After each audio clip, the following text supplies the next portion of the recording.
കാറ്റത്തെ കിളിക്കൂടിൻ്റെ അടുത്ത എപ്പിസോഡിലെ പ്രമോ വിശേഷങ്ങളിലേക്ക് എല്ലാവർക്കും സ്വാഗതം. വീഡിയോ ആദ്യമായി കാണുകയാണെങ്കിൽ സപ്പോർട്ട് ചെയ്ത് സബ്സ്ക്രൈബ് ചെയ്ത് ലൈക്ക് ചെയ്യാൻ മറക്കല്ലേ. തൻ്റെ ആളുകളുടെ പിടിയിൽ നിന്ന് രക്ഷപ്പെട്ട് സുധീഷും കൂടെ സുഭാഷും നികേഷും നിധിയുടെ വീട്ടിലെത്തുമ്പോഴേക്കും ആകെ പരിഭ്രമത്തോടെ നിൽക്കുകയാണ് രാജീവും അരുണുമെല്ലാം.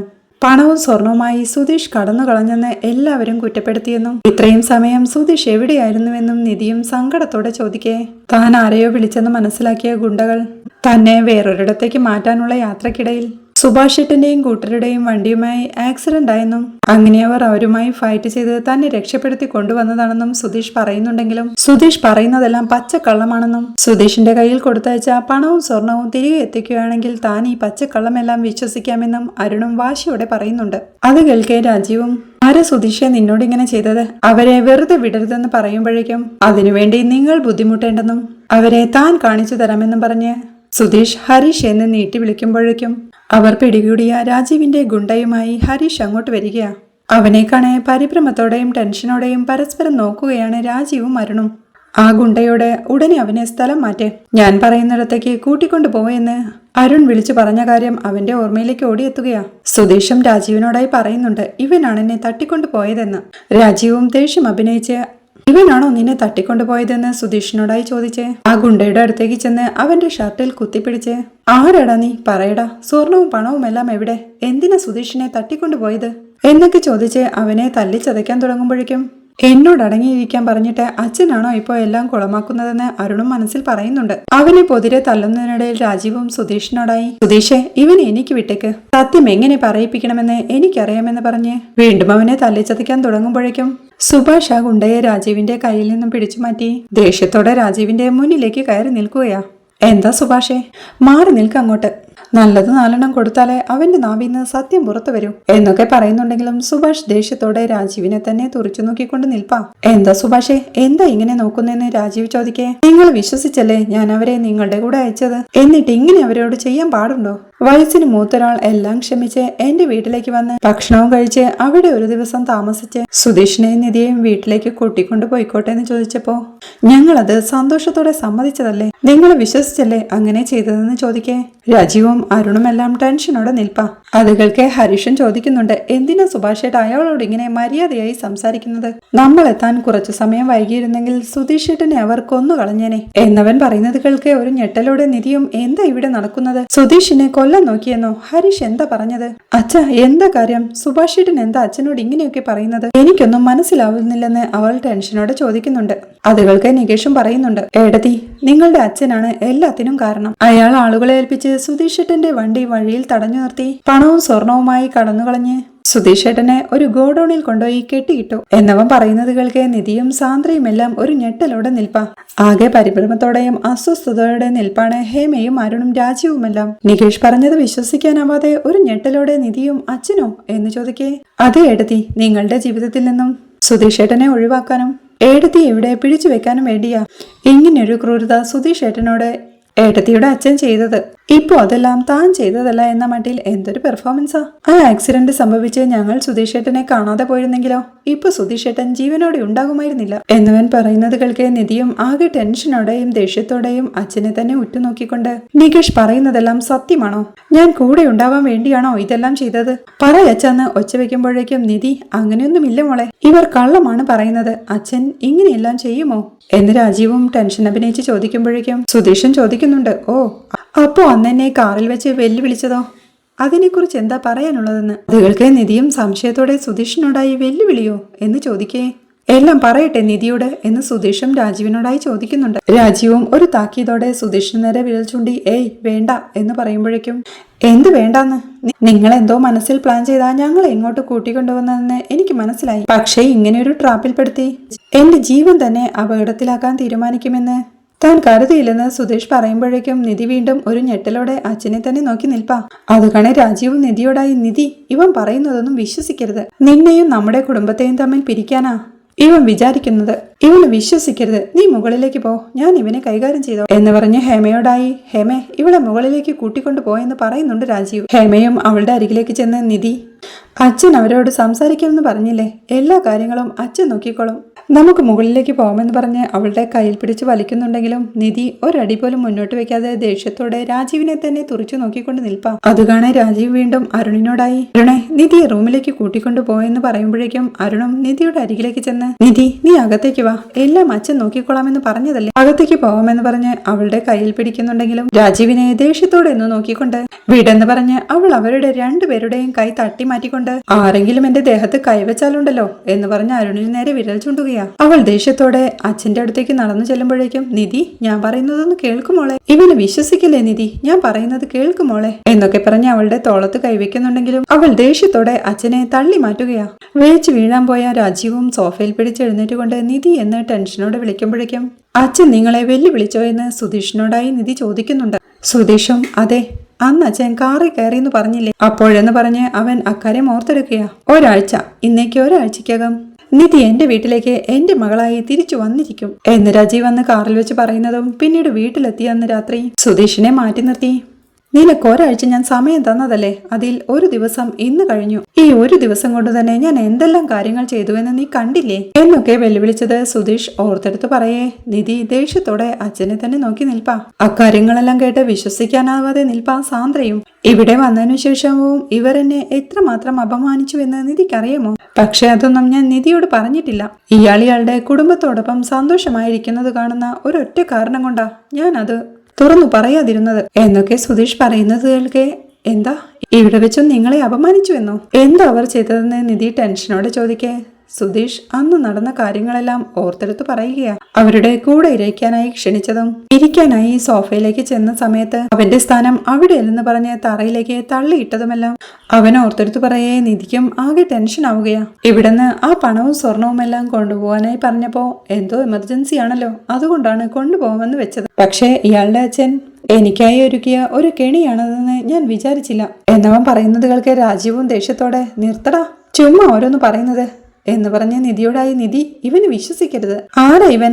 ഇവനെ എപ്പം മുതലാ നിധിക്ക് പരിചയം? ഇവനെ വിശ്വസിക്കണോ അതോ നിന്നെ പെറ്റു വളർത്തിയ നിന്റെ അച്ഛനെയും അമ്മയെയും വിശ്വസിക്കണോ? ശരി, ഇവൻ പറഞ്ഞതിനെല്ലാം എന്ത് അടിസ്ഥാനമാണുള്ളത്? അങ്ങനെയാണെങ്കിൽ എനിക്കും പറയാനുണ്ട്. എന്റെ സ്വത്ത് കൈക്കലാക്കാൻ വേണ്ടി എന്റെ മോളെ തട്ടിക്കൊണ്ടു പോയതാണെന്ന് ഞാനും പറയും. വായി വരുന്നത് എന്തും വിളിച്ചു പറയാമെന്നാണോ? എല്ലാത്തിനും തെളിവ് വേണം. ഞാൻ ഇവനെ കൊല്ലാൻ ഏർപ്പാടാക്കിയതിന് എന്തെങ്കിലും തെളിവുണ്ടോ? ഉണ്ടെങ്കിൽ എടുക്കാൻ പറ എന്ന് രാജീവ് പറയുമ്പോഴേക്കും, തെളിവ് വേണോ? തെളിവുണ്ടല്ലോ എന്ന് പറഞ്ഞ ഹരീഷും ആ ഗുണ്ടയെ രാജീവിന്റെ മുന്നിലേക്ക് കൊണ്ടുചെന്ന് നിർത്തുകയാ.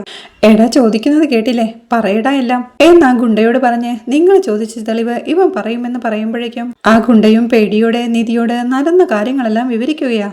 രാത്രിയിൽ സുഭാഷും കൂട്ടരും സുധീഷിനെ രക്ഷിച്ച് ആ ഗുണ്ടയെ തല്ലിച്ചതച്ച് അവനെ ചോദ്യം ചെയ്യുമ്പോഴേക്കും അവനും സത്യങ്ങളെല്ലാം തുറന്നു പറയുകയാ. രാജീവ് ശങ്കറാണ് തന്നെ ഈ ജോലി ഏൽപ്പിച്ചതെന്നും നിങ്ങൾ ഏത് കാറിലാണ് വരുന്നതെന്നും ഏത് റൂട്ടിലാണ് വരുന്നതെന്നും ആ കാറിലുള്ള ക്യാഷും സ്വർണവും എല്ലാം എടുത്ത് നിങ്ങളെ കടത്തിക്കൊണ്ടു പോകണമെന്നും പറഞ്ഞു. അത് മാത്രമല്ല, ഒരു വിധത്തിലും നിങ്ങൾ പുറത്തു വരരുതെന്നും അവർ പറഞ്ഞു. നിങ്ങളെ ഒരിടത്ത് ഒളിപ്പിച്ചു വെച്ച് അവർ പറയുന്ന സമയത്ത് നിങ്ങളെ തീർത്തു കളയാനാ അവർ പറഞ്ഞത്. എന്നാ ഗുണ്ട പറയുന്നത് കേൾക്കെ ഒരു ഞെട്ടലോടെയും സങ്കടത്തോടെയും നിധി അച്ഛനെ തന്നെ നോക്കി നിൽപ്പാ. രാജീവും നിധിയെ ഫേസ് ചെയ്യാനാവാതെ തലയും കുനിച്ചു നിൽപ്പാ. അപ്പോഴേക്കും സുധീഷ് നിധിയോടായി പറയുന്നുണ്ട്, ഞങ്ങളുടെ അടിയിൽ ഇവന്റെ കൂടെയുള്ളവരെല്ലാം ഓടിപ്പോയി, ഇവനെ മാത്രമേ കിട്ടിയുള്ളൂ. ഇവനെങ്കിലും കിട്ടിയത് നന്നായി, ഇല്ലെങ്കിൽ ഞാൻ ഡ്രാമ കളിക്കുകയാണെന്ന് പറഞ്ഞ് നിധിയുടെ അച്ഛനും വലിയൊരു ഡ്രാമ തന്നെ കളിച്ചേനെ എന്നവൻ പറയുന്നത് കേൾക്കെ നിധി വീണ്ടും ദേഷ്യത്തോടെ അച്ഛനെ നോക്കി നിൽക്കെ. രാജീവും ഒരു പരുങ്ങലോടെ നിധിയെ നോക്കിക്കൊണ്ട്, നിധി ഞാൻ പറയുന്നത് എന്ന് പറഞ്ഞു തുടങ്ങുമ്പോഴേക്കും നിധിയും കൈ ഉയർത്തി തടഞ്ഞുകൊണ്ട്, മതി, നിങ്ങളൊരു മനുഷ്യനാണോ? നിങ്ങൾക്ക് എങ്ങനെ ഇങ്ങനെയെല്ലാം ചെയ്യാൻ കഴിഞ്ഞു? നിങ്ങളെ ഞാൻ എന്തുമാത്രം വിശ്വസിച്ചു? എന്നോട് സ്നേഹമുള്ളത് കൊണ്ടാണ് നിങ്ങൾ എന്നെ തേടി വന്നതെന്ന് ഞാൻ വിശ്വസിച്ചു. എന്നെ ഈ വീട്ടിൽ അടച്ചിടണം, അതാണല്ലേ നിങ്ങളുടെ പ്ലാൻ? എങ്ങനെയാച്ചാ ഇങ്ങനെ? എനിക്കൊന്നും മനസ്സിലാവുന്നില്ല. എന്താ ഞാൻ പറയുന്നത് ആരും വിശ്വസിക്കാത്തത്? എല്ലാവരും ഒരേപോലെയാണല്ലോ സംസാരിക്കുന്നതെന്ന് എനിക്ക് അപ്പോഴേ സംശയം തോന്നിയതാ എന്നവൾ അച്ഛനു നേരെ ഒച്ച വയ്ക്കുമ്പോഴേക്കും അരുണും നിധിയെ വിളിച്ച്, നിധി അച്ഛൻ നിന്റെ നല്ലതിനു വേണ്ടിയാണ് എല്ലാം ചെയ്തത്. ആ കുപ്പത്തൊട്ടി പോലുള്ള വീട്ടിൽ ജീവിക്കേണ്ടവളാണോ നീ? നീ ഇവിടെ താമസിച്ച ആ 4 ദിവസം ഒന്ന് ഓർത്തു നോക്ക്. എത്ര സന്തോഷവതിയായിരുന്നു നീ. അതെല്ലാം ഒന്ന് ഓർത്തു നോക്ക്. നീ എന്തിന് അവിടെ പോയി കഷ്ടപ്പെട്ട് ജീവിക്കണം? എന്നൊക്കെ അരുൺ പറയുന്നത് കേൾക്കെ നിധി ദേഷ്യത്തോടെ അവന്റെ ബാൻഡേജ് ഇട്ട കാലിലേക്കും അവന്റെ മുഖത്തേക്കും നോക്കിക്കൊണ്ട് ചോദിക്കുക, കാല് നല്ല പെയിൻ ആയിരുന്നല്ലോ, ഞൊണ്ടിയല്ലേ നടന്നിരുന്നത്? അച്ഛനെ റൂമിലേക്ക് കൂട്ടിക്കൊണ്ടു പോകാൻ പറഞ്ഞപ്പോ എത്ര പെട്ടെന്നാ ഓടി വന്ന് എന്റെ കൈ പിടിച്ചത്. അപ്പോ നല്ലതുപോലെ നടക്കാൻ പറ്റുമായിരുന്നല്ലോ എന്ന് നിധി ചോദിക്കുന്നത് കേൾക്കെ സാന്ദ്രയും ഒരു ഞെട്ടലോടെ അരുണിനെ നോക്കുകയാ. രാജീവും ഹേമയും എല്ലാം ഒരു പരുങ്ങലോടെ നിൽക്കുമ്പോഴേക്കും അരുണും നിധിയോടായി പറയുന്നുണ്ട്, ഞാൻ ഞൊണ്ടിക്കൊണ്ട് തന്നെയാ വന്നതെന്ന്. എടാ പാപി, അപ്പോ എല്ലാം ഡ്രാമയായിരുന്നോ? എന്തൊക്കെയാ നിങ്ങൾ ചെയ്തു കൂട്ടുന്നത്? എനിക്ക് നിങ്ങളെ പേടിയാവുന്നു. നിങ്ങൾക്ക് എങ്ങനെ ഇങ്ങനെയെല്ലാം ചെയ്യാൻ കഴിയുന്നു? ഒരു പക്ഷേ നിങ്ങൾ പറയുന്നത് കേട്ടില്ലായിരുന്നെങ്കിൽ എന്നെ നിങ്ങളിവിടെ കൊന്നു കുഴിച്ചു മൂടുമായിരുന്നല്ലോ എന്നവൾ ദേഷ്യത്തോടെ ഒച്ചവെക്കിയ രാജീവും നിധി മര്യാദയ്ക്ക് സംസാരിക്കുന്നു പറയുന്നുണ്ട്. എന്ത് മര്യാദയാ ഞാൻ കാണിക്കേണ്ടത്? നിങ്ങളെ അച്ഛൻ എന്ന് വിളിക്കാൻ പോലും നാണക്കേടാ. ഒരച്ഛൻ ചെയ്യുന്ന കാര്യങ്ങളാണോ നിങ്ങൾ ചെയ്തു വെച്ചിരിക്കുന്നത്? സുധീഷിനെ കൊല്ലണമെന്ന ഉദ്ദേശത്തോടെ കടത്തിക്കൊണ്ട് പോയതല്ലേ നിങ്ങൾ? നിങ്ങളുടെ അന്തസ്സും മര്യാദയും എല്ലാമാണോ നിങ്ങൾക്ക് മുഖ്യം? നിങ്ങളുടെ മകളുടെ സന്തോഷം നിങ്ങൾക്ക് പ്രധാനമല്ല അല്ലേ? നിങ്ങളുടെ ബിസിനസ് പാർട്ട്നേഴ്സിനോടും സ്വന്തക്കാരോടും ഓടിപ്പോയി എന്റെ മകൾ തിരിച്ചു വന്നു.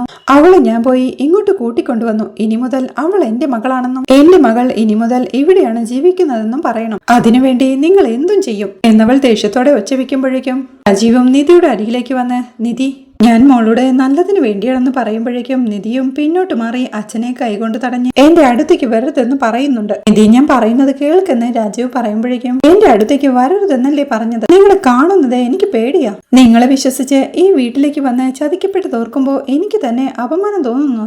മതി, നിങ്ങൾ ഇതുവരെ എനിക്ക് ചെയ്ത എല്ലാ നന്മയും മതി. നിങ്ങളെ ഇനി മുതൽ എനിക്ക് കാണുകയേ വേണ്ട.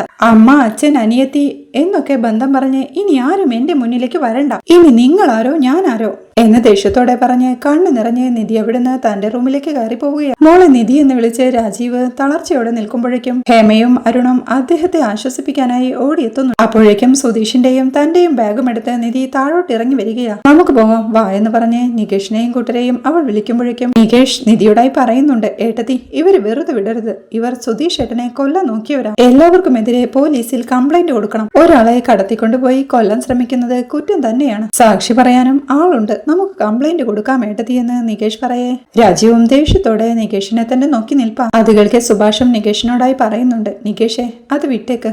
ഇവര് ചെയ്ത പാപത്തിന്റെ ഫലം ഇവര് തന്നെ അനുഭവിക്കും. വാ പോകാമെന്ന് വിളിച്ച് നിധിയുടെ അടുത്തേക്ക് ചെന്ന് അവളുടെ കയ്യിൽ നിന്ന് ബാഗ് വാങ്ങിക്കൊണ്ട് വാ പോകാമെന്ന് വിളിക്കുമ്പോഴേക്കും നിധിയും കൂട്ടരും അവന്റെ പുറകെ നടന്നു തുടങ്ങുകയാ. അപ്പോഴേക്കും രാജീവും ദേഷ്യത്തോടെ നിധി എന്ന് വിളിക്കുന്നുണ്ട്. അത് കേൾക്കെ അവർ പുറകോട്ട് തിരിഞ്ഞു നോക്കാതെ അവിടെ തന്നെ നിൽക്കെ രാജീവ് പറയുന്നുണ്ട്, നീ ഇപ്പൊ ചെയ്യുന്നത് തെറ്റാണ്. ഇതിന് നീ ഒരുപാട് വിഷമിക്കേണ്ടി വരുമെന്ന്. അത് കേൾക്കെ നിധിയും ദേഷ്യത്തോടെ പറയുന്നുണ്ട്, 23 വർഷം വളർത്തി വലുതാക്കിയ നിങ്ങളെക്കാൾ ഇവരാണ് എനിക്ക് വലുത്. അതിലെനിക്ക് ഒരു വിഷമവുമില്ല. അവിടെ ഞാൻ സന്തോഷത്തോടെയും സമാധാനത്തോടെയുമാണ് കഴിയുന്നത്. ചത്താലും ഇനി ഈ വീട്ടിലേക്ക് തിരിച്ചു വരില്ല. നിങ്ങളും എന്നെ തേടി വരരുത്. ഗുഡ് ബൈ എന്ന് പറഞ്ഞ് നിധി നടന്നു നീങ്ങുമ്പോഴേക്കും സുഭാഷും കൂട്ടരും പുറകെ ചെല്ലുകയാ. കണ്ണു നിറഞ്ഞ് നടന്നു നീങ്ങി ഗേറ്റിനടിയിൽ എത്തുമ്പോഴേക്കും നിധി ഒരു നിമിഷം തിരിഞ്ഞു നോക്കുമ്പോഴേക്കും സുഭാഷും കൂട്ടരും അവളെ ശ്രദ്ധിക്കുന്നുണ്ട്. അവൾ സങ്കടത്തോടെ സുധീഷിനോട് സോറി പറയുന്നുണ്ട്. എന്താ ഇത് നിധി എന്ന് സുധീഷ് ചോദിക്കെ നടന്ന എല്ലാത്തിനും ഒരു വിധത്തിൽ താനും കാരണക്കാരിയാണല്ലോ എന്ന് നിധി പറയെ സുധീഷ് ചോദിക്കുന്നുണ്ട്. എന്താ നിധി ഇത്? അവർ ചെയ്ത തെറ്റിനെ നിധി എന്ത് ചെയ്യാനാ? അത് വിട്ടേക്കെന്ന് വീണ്ടും അവൾ സുഭാഷ് ഏട്ടന്റെയും ഹരീഷിന്റെയും നികേഷിന്റെയും മുന്നിൽ കൈകൂപ്പിക്കൊണ്ട് പറയുന്നുണ്ട്, ഞാൻ നിങ്ങളോട് എല്ലാവരോടും ക്ഷമ ചോദിക്കുന്നുവെന്ന്. അത് കാണാൻ സുഭാഷും ടെൻഷനോട് പറയുന്നുണ്ട്, എന്താ മോളെ ക്ഷമയൊക്കെ ചോദിക്കുന്നത്? കൈ താത്തിയിട്ടെ. നിങ്ങൾ രണ്ടുപേരെയും സുരക്ഷിതമായി തിരിച്ചു കിട്ടിയല്ലോ, അത് മതി, നമുക്ക് പോവാം. ഇവിടെ അധിക സമയം നിൽക്കേണ്ടെന്ന് പറയുമ്പോഴേക്കും ഹരീഷും പറയുന്നുണ്ട്, ഈ വീടിന്റെ വൈബ് അത്ര ശരിയല്ല, ഇവിടെ നിന്ന് പെട്ടെന്ന് പോവാമെന്ന്. നമുക്ക് പോകാമെന്ന് പറഞ്ഞ് അവൻ എല്ലാവരെയും കൂട്ടി നടന്നു നീങ്ങുമ്പോഴേക്കും സുധീഷ് ഒരു നിമിഷം ആലോചനയോടെ നിന്ന് ഞാൻ ഇപ്പൊ വരാമെന്ന് പറഞ്ഞ് തിരിഞ്ഞു നടക്കാൻ തുടങ്ങുമ്പോഴേക്കും നീ എങ്ങോട്ട് പോവുകയാണെന്ന് സുഭാഷും ചോദിക്കുന്നുണ്ട്. 1 മിനിറ്റ് സുഭാഷ് ഏട്ടാ, ഇപ്പൊ വരാം, ഒരു ചെറിയ ജോലി ബാക്കിയുണ്ടെന്ന് പറഞ്ഞ് സുധീഷ് അകത്തോട്ട് കയറി പോവുകയാ. അവന്റെ ആ പോക്ക് കണ്ട് സംശയത്തോടെ നോക്കി നിൽക്കുകയാണ് നിധിയും കൂട്ടരും. അകത്തേക്ക് കയറി ചെല്ലുന്ന സുധീഷും ദേഷ്യത്തോടെ അരുണിന്റെ കാരണം താഞ്ഞടിക്കുകയാ. ഒരു ഞെട്ടലോടെ കവിളത്ത് കൈയും വെച്ച് അരുൺ സുധീഷിനെ നോക്കുമ്പോഴേക്കും സുധീഷ് പറയുന്നുണ്ട്, എടാ ഈ 2 ദിവസം കൊണ്ട് ഞാൻ എത്ര അടി വാങ്ങിച്ചു കൂട്ടി, അതിലൊരെണ്ണമെങ്കിലും നീ വാങ്ങണം എന്ന് പറഞ്ഞ് അവൻ വീണ്ടും അരുണിനെ അടിക്കാൻ തുടങ്ങുമ്പോഴേക്കും രാജീവും ദേഷ്യത്തോടെ ഡാ എന്ന് അവനെ ഉറക്കെ വിളിക്കുന്നുണ്ട്. മിണ്ടരുതെന്ന് അവരുടെ നേരെ വിരൽ ചൂണ്ടിക്കൊണ്ട് അരുണിനോടായി വീണ്ടും സുധീഷ് ചോദിക്കുന്നുണ്ട്, മുഖം മൂടിയിട്ട് വന്ന് എന്നെ തല്ലി ചതച്ചത് നീ അല്ലേടാ, അതിനുള്ളതായി അടിയെന്ന് പറഞ്ഞ് വീണ്ടും അവൻ അരുണിനെ പൊതിരെ തള്ളാൻ തുടങ്ങുമ്പോഴേക്കും രാജീവും ദേഷ്യത്തോടെ അങ്ങോട്ട് ചെന്ന് നീ ആരുടെ ദേഹത്താടാ കൈവച്ചതെന്ന് ചോദിച്ച് അവന്റെ നേരെ കൈയുയർത്തുമ്പോഴേക്കും സുധീഷും പറയുന്നുണ്ട്, പ്രായത്തിൽ മുതിർന്ന ആളാണെന്ന് വെച്ച് വെറുതെ വിടുകയാ, എന്നെ കൊണ്ട് ദേഹത്ത് കൈവെപ്പിക്കരുത് എന്ന് പറഞ്ഞ് രാജീവിനെ തള്ളി മാറ്റുമ്പോഴേക്കും അരുൺ അങ്ങോട്ട് ഓടിയെത്തി സുധീഷിന്റെ ഷർട്ടിന് കുത്തിപ്പിടിച്ച് ചോദിക്കുന്നുണ്ട്, നീ ആരുടെ ദേഹത്താടാ കൈവച്ചത് എന്ന് ചോദിച്ചവനെ അടിക്കാനായി തുടങ്ങുമ്പോഴേക്കും സുധീഷും അവന്റെ കയ്യിൽ പിടിച്ച് തട്ടി മാറ്റിക്കൊണ്ട് വീണ്ടും അവന്റെ ഷർട്ടിന്റെ കുത്തിനിട്ട് പിടിക്കുമ്പോഴേക്കും അരുണും സുധീഷിന്റെ ഷർട്ടിന്റെ കുത്തിനിട്ട് പിടിക്കുക. അത് കാണെ രാജീവും അരുണിനെ തടഞ്ഞോണ്ട് വിടാനല്ലേ പറഞ്ഞത് എന്നുറക്കെ വിളിച്ചു പറയുമ്പോഴേക്കും അവർ രണ്ടുപേരും പരസ്പരം ഷർട്ടിലെ പിടിവിടുകയാ. സുധീഷും ദേഷ്യത്തോടെ പറയുന്നുണ്ട്, ഇത്രയുമേ എനിക്ക് പറയാനുള്ളൂ. നിങ്ങളുടെ ആളുകൾ എന്നെ തട്ടിക്കൊണ്ടുപോകാൻ ഉപയോഗിച്ച ആ കാറ് പുറത്ത് കിടപ്പുണ്ട്, അത് ഞാൻ എടുക്കുകയെന്ന് പറഞ്ഞ് തന്റെ പോക്കറ്റിൽ നിന്നും ആ വണ്ടിയുടെ കീ എടുത്തു കാണിക്കുന്നുണ്ട് സുധീഷ്. അത് കണ്ട് രാജീവും സുധീഷുമെല്ലാം അമ്പരപ്പോടെ നോക്കി നിൽക്കുമ്പോഴേക്കും സുധീഷ് അവരോടായി പറയുന്നുണ്ട്, നിങ്ങൾക്ക് ഈ വണ്ടി വേണമെങ്കിൽ തിരുവനന്തപുരത്തേക്ക് ആളെ വിട്ട് എടുത്താൽ മതി. പോട്ടെ അമ്മായിയച്ച എന്ന് സുധീഷ് പറയുന്നുണ്ടെങ്കിലും രാജീവ് അവന്റെ മുഖത്തേക്ക് നോക്കാതെ തിരിഞ്ഞു നിൽക്കുകയാ. സുധീഷ് വീണ്ടും അരുണിനെ അടിക്കാനായി കയ്യോങ്ങുമ്പോഴേക്കും പിന്നോട്ട് മാറി നിൽക്കുന്ന അരുണിന്റെ കവിളിൽ തലോടിക്കൊണ്ട് സുധീഷ് പറയുകയാ.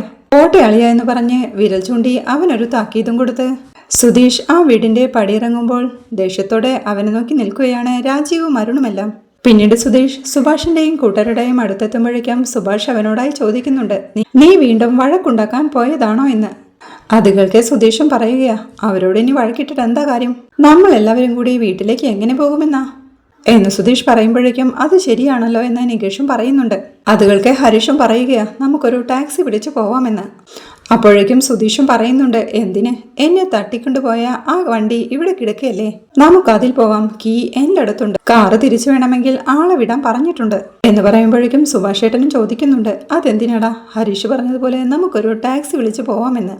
അത് കേൾക്കെ സുധീഷ് വീണ്ടും പറയുന്നുണ്ട്, എന്തിനാ സുഭാഷ് ഏട്ടാ വെറുതെ ക്യാഷ് കളയുന്നത്, നമുക്ക് 5 പേർക്കും ഇതിൽ സുഖമായിട്ട് പോവാലോ, പെട്രോളും ഫുള്ളാ എന്ന് പറയേ അതൊന്നും വേണ്ടെന്ന് സുഭാഷും.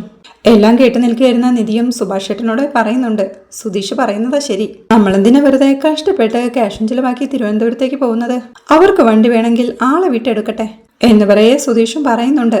ഇപ്പോഴാണ് നിധി ഇയാള് ഞാൻ ചിന്തിക്കുന്നത് പോലെ ചിന്തിക്കാൻ തുടങ്ങിയത്, വന്നേ നമുക്ക് ഈ കാറിൽ തന്നെ പോവാമെന്ന് പറഞ്ഞ് സുധീഷ് എല്ലാവരെയും കൂട്ടി ആ കാറിൽ തിരുവനന്തപുരത്തേക്ക് യാത്ര തിരിക്കുന്നിടത്താണ് ഈ എപ്പിസോഡ് അവസാനിക്കുന്നത്. വീഡിയോ ഇഷ്ടമായാൽ സപ്പോർട്ട് ചെയ്ത് സബ്സ്ക്രൈബ് ചെയ്ത് ലൈക്ക് ചെയ്യാൻ മറക്കല്ലേ.